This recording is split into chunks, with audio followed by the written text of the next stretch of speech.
Pagi itu, Pasar Gading baru beramai seperti biasa. Pedagang menjajakan dagangannya, pembeli berdesakan, dan suara tawar-menawar bersahut-sahutan. Di tengah keramaian itu, tampak seorang wanita tua berjalan perlahan. Wajahnya keriput, bajunya lusuh, dan tubuhnya gemetar. Namanya Nenek Sri, usia 76 tahun. Sudah beberapa hari ini ia tidak makan nasi, hanya minum air putih dan rebusan daun singkong pemberian tetangga. Suaminya sudah lama meninggal, anak-anaknya entah di mana. Ia tinggal di gubuk kecil, tak jauh dari pasar, hidup sebatang kara. Seringkali ia duduk di depan rumah menatap kosong, berharap hari cepat malam, agar rasa lapar bisa tertidur lebih cepat. Hari itu, rasa laparnya tak tertahankan.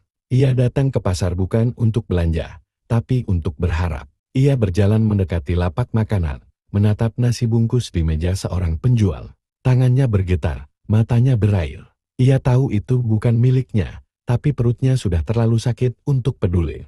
Ketika pedagang sedang sibuk melayani pembeli lain, Nenek Sri mengambil satu bungkus nasi, lalu menyelipkannya ke dalam bajunya. Tapi belum sempat ia pergi, seorang pemuda melihat aksinya dan langsung berteriak, "Hei, itu nyolong!" Penjual makanan yang mendengar teriakan itu segera menarik tangan Nenek Sri. "Ibu ini mencuri nasi saya," katanya marah. Nenek Sri ketakutan, tubuhnya menggigil.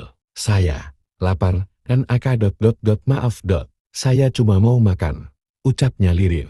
Namun amarah si penjual tidak surut. Ia merasa dipermalukan di depan pembeli lain. Ia pun menelepon polisi. Beberapa pedagang dan warga yang melihat mulai mengerumuni. Ada yang hanya menonton, ada pula yang mencoba menenangkan. Tak lama, dua petugas datang.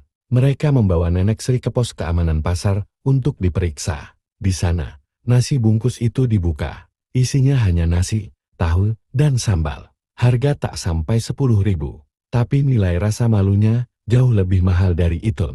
Seorang petugas menatap Nenek Sri dalam-dalam, lalu bertanya, "Ibu benar-benar tak punya uang?" Nenek itu hanya mengangguk. "Saya cuma ingin makan hari ini, Pak. Besok pun saya tak tahu masih hidup atau tidak."